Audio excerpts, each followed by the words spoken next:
Bom, nós paramos aqui, né? Tirei a dúvida da proteína.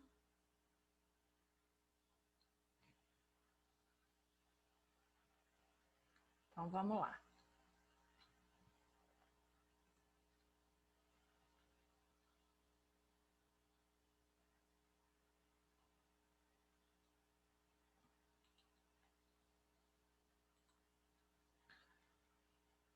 Vamos olhar aqui, ó.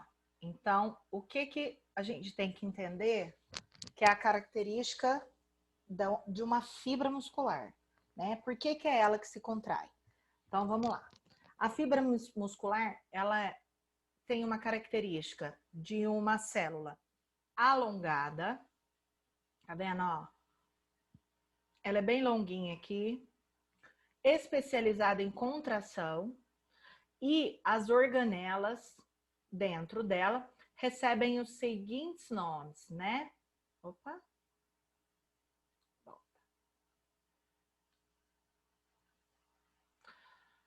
Tem uma membrana, a membrana plasmática, mais conhecida como sarcolema, um citoplasma, por ser de fibra muscular, chama sarcoplasma, um retículo endoplasmático não granuloso, de retículo sarcoplasmático, aonde armazena-se o quê? Cálcio, tá?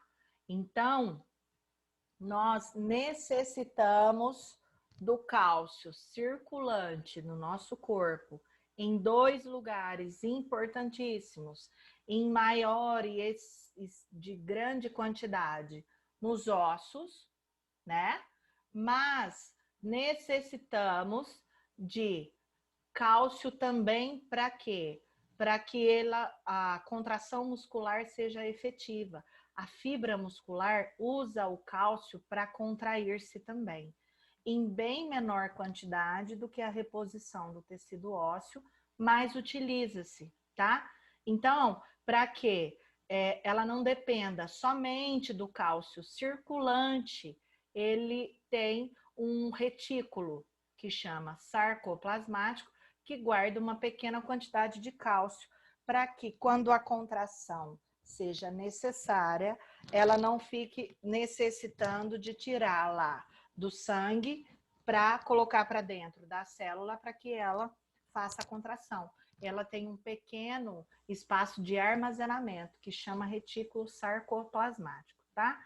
Isso aqui é uma forma de eu mostrar para vocês como é que funciona e tudo mais, mas não vou exigir de vocês que saibam isso aqui. É porque eu tenho que citar, tá bom? Então, vamos lá. Isso sim é importante. Nós temos dentro do nosso corpo humano 3 tipos de tecidos musculares, e isso é importante da gente saber. Primeiro tipo, tecido muscular estriado esquelético. Ele é a grande maioria dos nossos músculos no corpo humano e geralmente está localizado no nosso esqueleto axial e apendicular, mais no esqueleto apendicular. Nós temos o tecido muscular estriado cardíaco. Prestem atenção nessa definição. Tecido muscular estriado esquelético, onde está no esqueleto.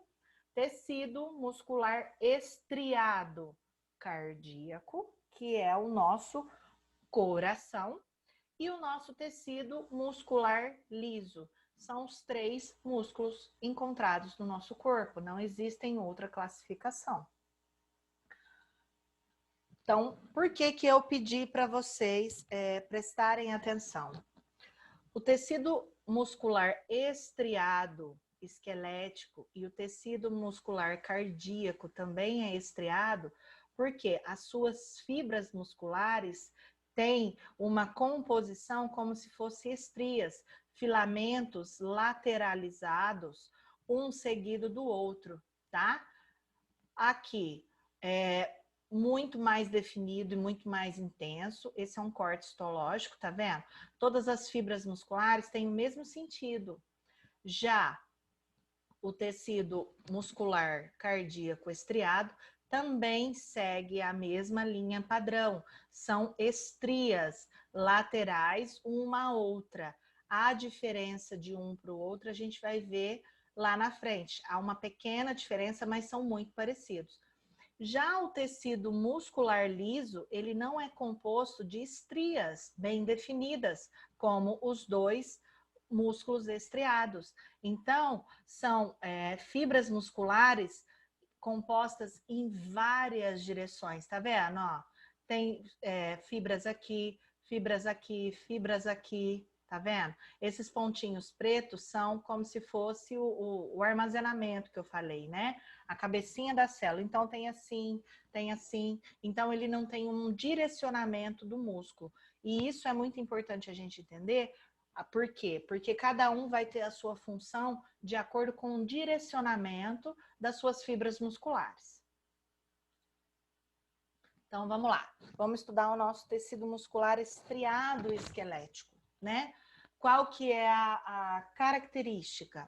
São células formadas por sincício, células plurinucleares, então elas têm vários núcleos na sua periferia, na sua fibra muscular, não tem um núcleo apenas, tem vários núcleos musculares. Por que a importância da gente entender que ela é plurinucleada? Por quê?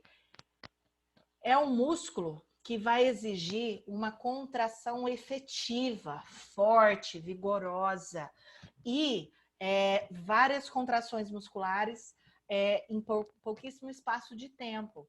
Por quê? Porque é o tecido que está localizado no nosso membro inferior, que faz a gente correr frente a alguma ameaça. É o músculo responsável pela mastigação. Então, a gente precisa mastigar rapidamente, com efetividade, o nosso alimento. Então, são músculos que vão exigir grande força, grande torque, músculos dos membros superiores, onde vai exigir que nós tenhamos uma grande efetividade da contração muscular, porque eu vou pegar um peso, eu vou fazer um movimento, eu vou preparar uma comida, eu vou matar um bicho para comer, né? A gente tem que pensar na evolução do corpo humano.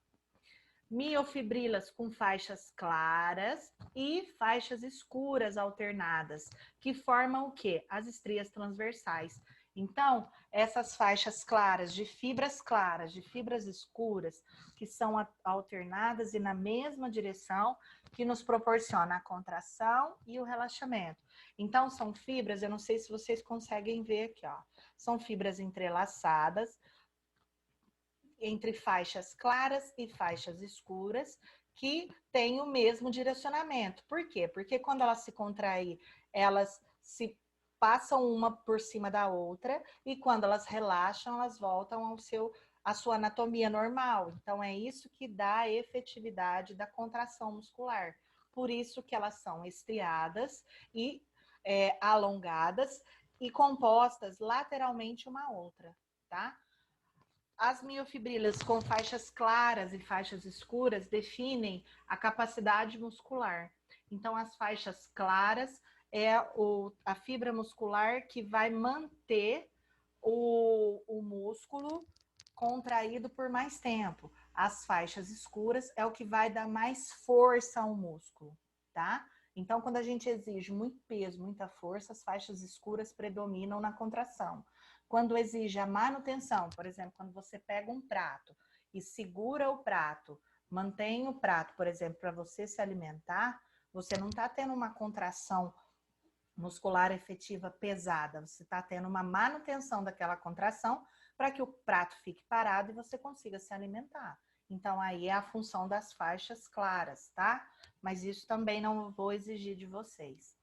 A maioria do tecido muscular estriado esquelético é ligada ao esqueleto. Então, grande parte desse tecido muscular esquelético está ligado ao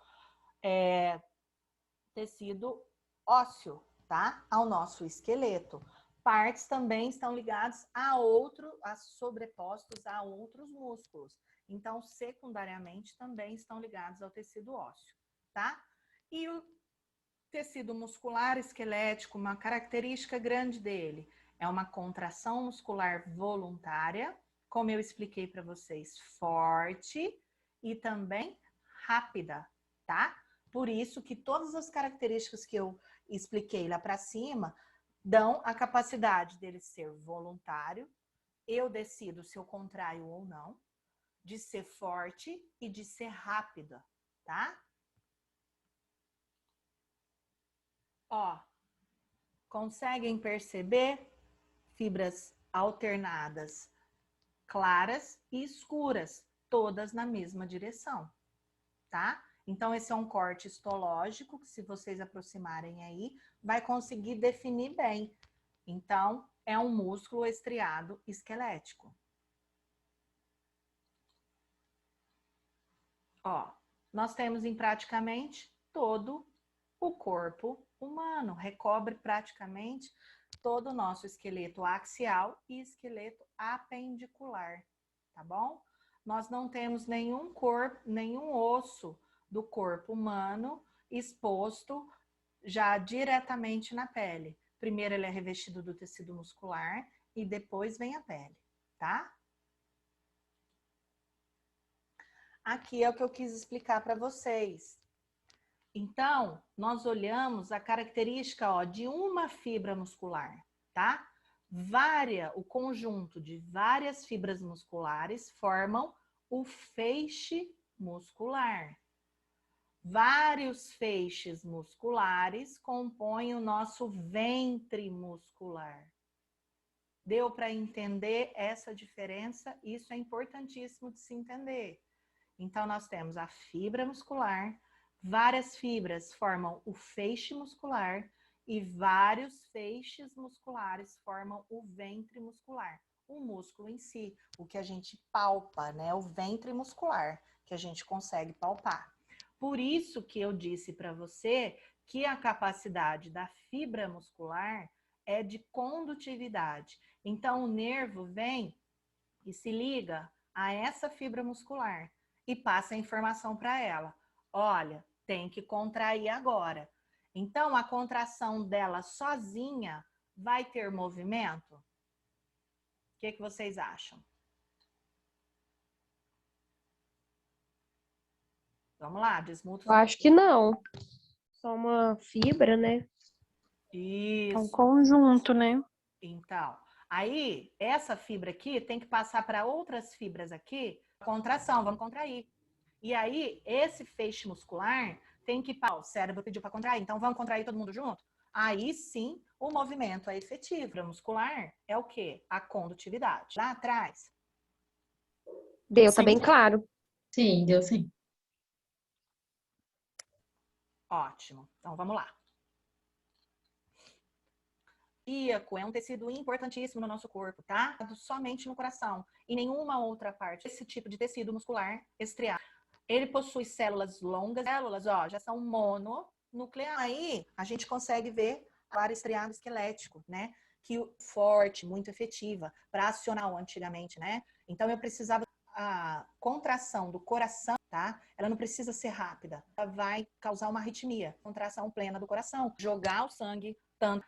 Então, ela precisa de força, não precisa ser rápida, entender essa sincronicidade cardiovascular. Então, armazenamento de cálcio, oxigenação, tecido muscular, a fibra se pausas, são chamado de dílica, porque a da esquelética ela é considerada rápida, ritmada, é que eu falo.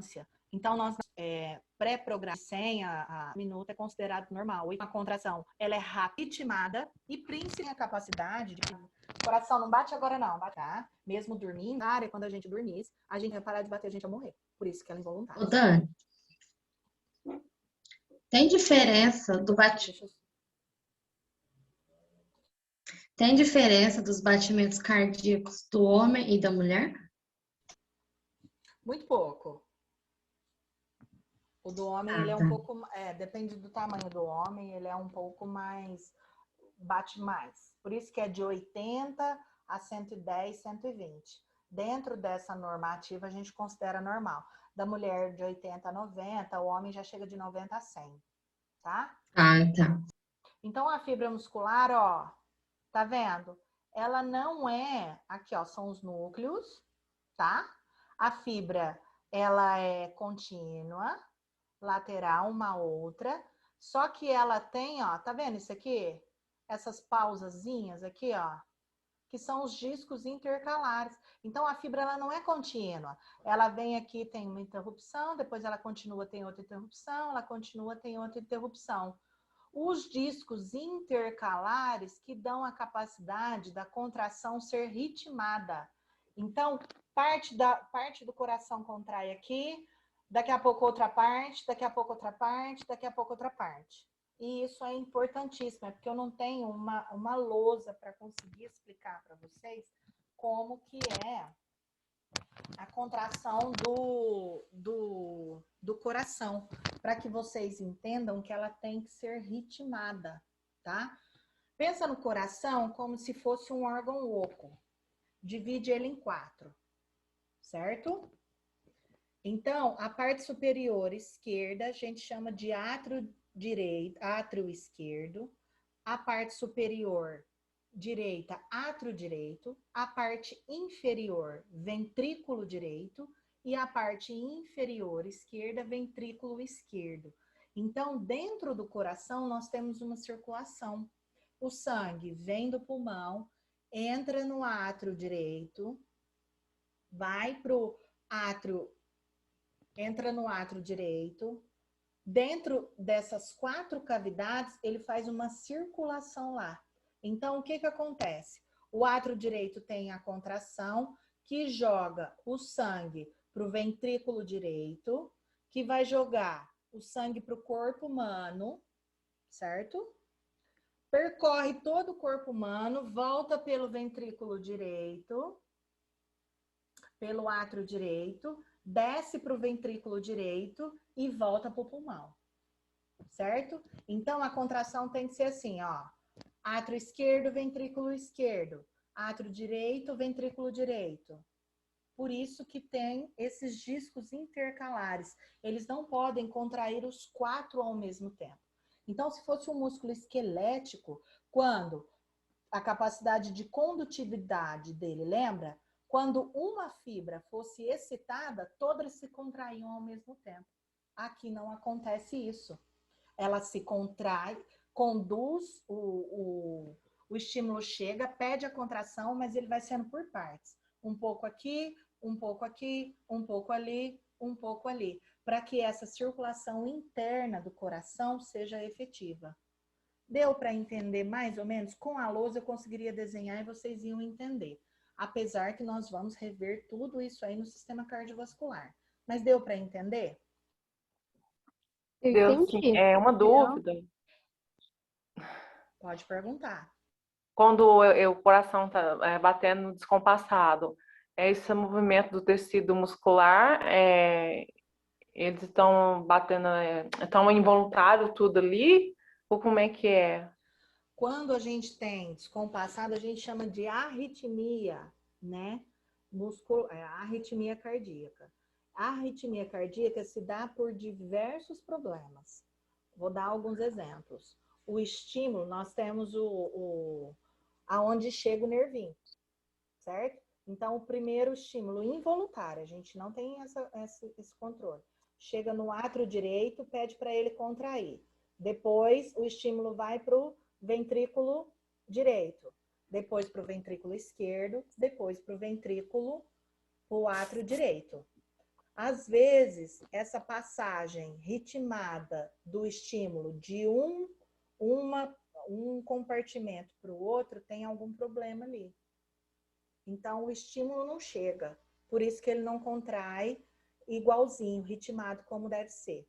Ou... Como se fosse um bloqueio.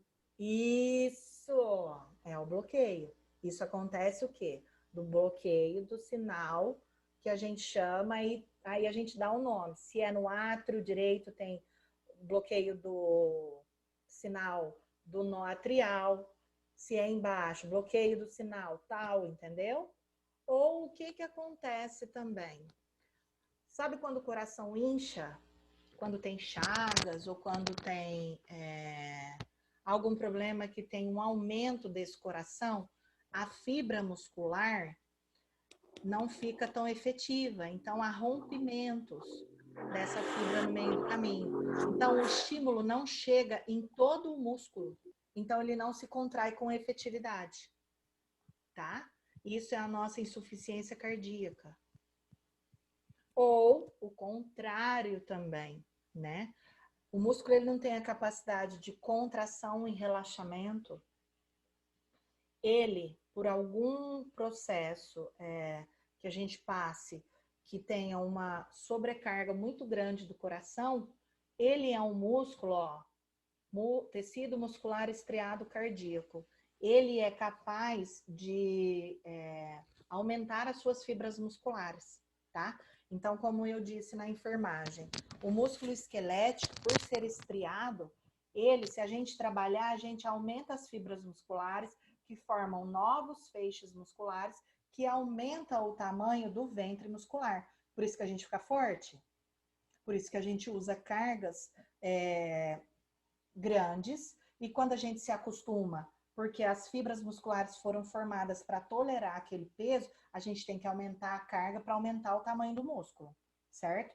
O tecido muscular estriado cardíaco também é um tecido passível de aumento de fibras musculares. Então, às vezes, esse aumento é desordenado. Aumenta muito as fibras musculares. As cavidades dentro do nosso coração têm um tamanho para se encher de líquido, que a gente chama de volume sanguíneo. Quando algum problema, aquela pessoa que trabalhou na roça, trabalhou muito pesado, e tem um débito cardíaco muito grande, uma necessidade de contração muito grande desse músculo cardíaco, ele aumenta de tamanho também. Então, às vezes, o coração ele fica mais forte com muitas fibras e as cavidades dentro do coração, ele diminui de tamanho. Então, o volume de ejeção, que a gente chama, a quantidade de sangue que ele vai jogar para o corpo é menor. Então, o corpo ele começa a sofrer. Então, ele passa mais estímulos involuntários para a contração ser mais rápida. E, às vezes, o tecido não é capaz de responder. Lembra que eu falei para vocês? É uma contração rápida, mas ritmada. Então, ele exige que o músculo se contraia mais rapidamente ainda do que ele tem. Porque a quantidade de sangue que ele está jogando para o corpo não está sendo suficiente. Não está oxigenando. Então, muitas vezes o coração, ele acontece a arritmia por isso. São diversos estímulos, eles não conseguem ser dissipados com tanta rapidez para as fibras musculares, e aí o coração meio que entra em loucura, fala eu contraio, não contraio, então ele fica contraindo quase que repetidamente os 4 compartimentos quase que ao mesmo tempo, e aí não tem uma efetividade desse coração. Então, o bombeamento de sangue fica comprometido, tá? Deu para entender mais ou menos? Isso são algumas das patologias, tem mais. Deu para entender? Preciso de um positivo. Entendido. Sim, entendido. Ó, senão eu fico conversando com a tela aqui, pelo amor de Deus. Não, a gente tá aqui, Dani. Então, vamos lá. Pensar. Próximo. Ó, aqui a gente vai ver. Então, ó, são mononucleadas, tá vendo? Não tem já aquele tanto de pontinho preto que tinha o músculo esquelético, mas tem entre ela, ó, os discos intercalares. E aí vai acontecer o quê? O estímulo vem, vai contrair aqui, dá uma pausa de segundos, contrai aqui, dá uma pausa de segundos, contrai aqui. Deu para entender? Então, a gente vendo assim, ó, entende por que a necessidade dos discos intercalares. Ah, sim. Entendi. Então tá, vamos lá. Tecido muscular liso. Esse já é o tecido mais diferente dos dois últimos que a gente estudou, né? E qual que é a característica desses tecidos? Ele está localizado nas paredes dos órgãos, ó, presta atenção, ocos. Onde? No tubo digestório, no útero, na bexiga, vesícula biliar. Ele que envolve as veias, as artérias. Ó, deu 10 minutos. Deixa eu ver aqui, que horas são? Gente, eu acho que caindo a gente para, né? Vamos voltar mais 10h16. aí já vai é dar para 10h16. parar, né? Então Que tá, não dá a gente tempo volta mais, na né? próxima aula. Então vamos lá. São células fusiformes, também mononucleadas. Por quê? Porque elas também não exigem uma contração muito efetiva, muito forte, muito rápida, tá? E a característica é diferente das outras, ela não tem estrias transversais. Então, as estrias são todas embaralhadas, tá? Deu para ver aqui minha mão? Então, o estriado, ela é retinha, contínua, e o outro é toda embaralhada.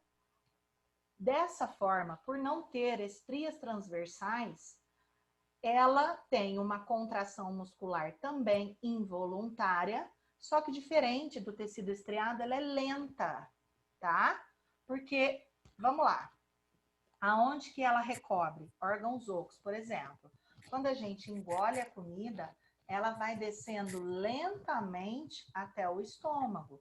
Se o tubo digestório fosse recoberto de um tecido muscular esquelético, estriado esquelético, gente, imagina, a hora que a gente engolisse a comida, ela já ia, pá, cair direto no estômago de uma vez, pá! A contração ia ser muito forte, muito vigorosa. Então, a gente ia morrer de dor no estômago, pensa. Recobre as nossas artérias. Então, a contração dela tem que ser lenta e fraquinha. Por quê? Porque ela vai contraindo lentamente e empurrando devagarzinho o sangue para que vá chegar em todas as extremidades do corpo que necessitam dessa oxigenação, dessa nutrição. Então, é uma contração lenta e sempre também praticamente ritmada, tá? Ó, então é uma fibra lisa que não, aqui ela tá bem bonitinha assim, mas ela não. Mas gente, abri uma outra tela aqui. Ela não é. Oh, meu pai. Que tela é essa? Ah, agora entendi. Ela não é estriada lateralmente, por isso que a contração dela não se torna tão efetiva, tá? Vamos ver aqui. Ó, deu para perceber? Então, ela é meio desordenada. Então, é uma fibra muscular mais lisa, mononucleada, e ela tem o espaço entre elas é maior, o distanciamento entre elas. Para quê? Para que a contração dela seja mais lenta, provocando esse tipo de movimento que a gente quer, né? O movimento do peristáltico, que a gente chama, que é a contração do intestino. Então, a partir do momento que a gente come a comida ela tem um tempo para passar por nosso tubo digestório. Por quê? Porque são certas partes que vão absorver algumas dos tipos de vitamina. Então, por exemplo, o início do intestino absorve, não sei se é isso, não sei de cabeça. Por exemplo, vitamina A e vitamina D. Então, ele passa por ali. Quando ele vai para uma segunda parte, a parte do meio, né, do intestino, ela vai absorver vitamina B, vitamina C, vitamina X. Por isso que ela tem que passar lentamente por todo o tubo digestório, por todo o intestino, seja o grosso, seja o delgado. Para quê? Para que no final realmente só sobre aquilo que o nosso corpo não precisa. Então, toda a parte interna de órgãos ocos funciona como? Funciona com a contração involuntária e lenta. A contração da nossa bexiga também é músculo liso. Agora, músculo liso é voluntário ou involuntário? O que vocês acham? Involuntário. Mas como que eu não faço xixi na roupa? Quando que eu decido ir lá e fazer xixi ou não? Alguém sabe me explicar o porquê? Quando a gente recebe um estímulo, quando enche a bexiga, a gente recebe um estímulo no nosso cérebro que a gente precisa ir no banheiro, Não, não é isso. Vamos né? lá, quem sabe responder? Por que que a gente controla a urina? Quando a gente é bebê, a gente não controla.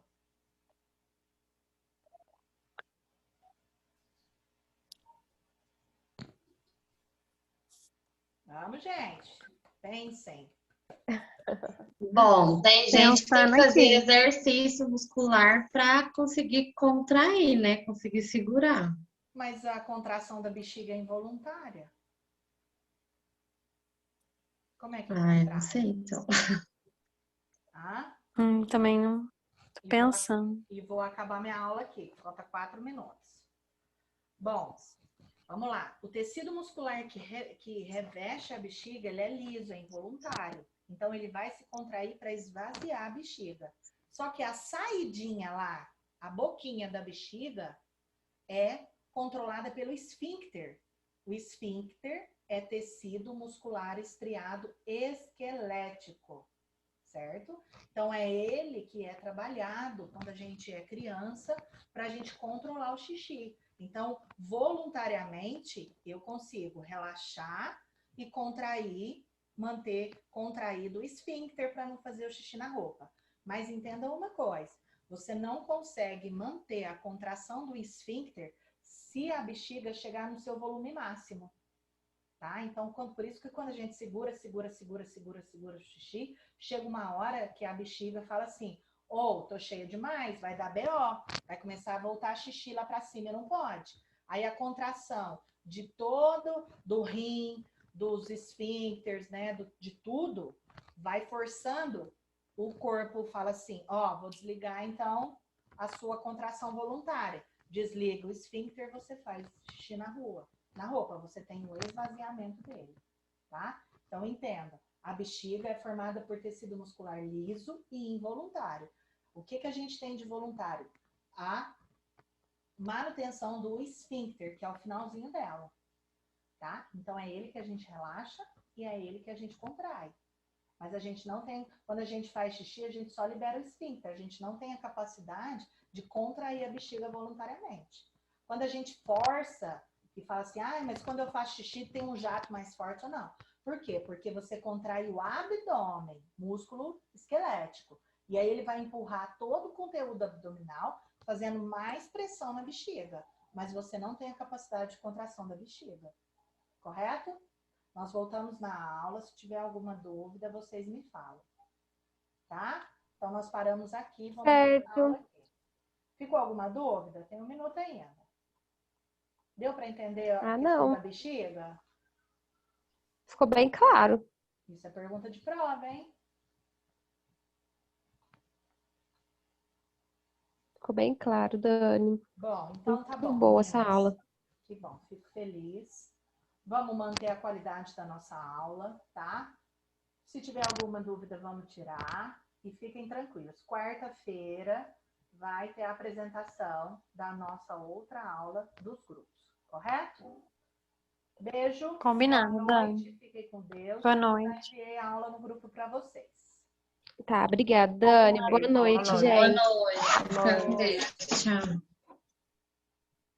Como que eu saio daqui? Encerrar, sair da reunião.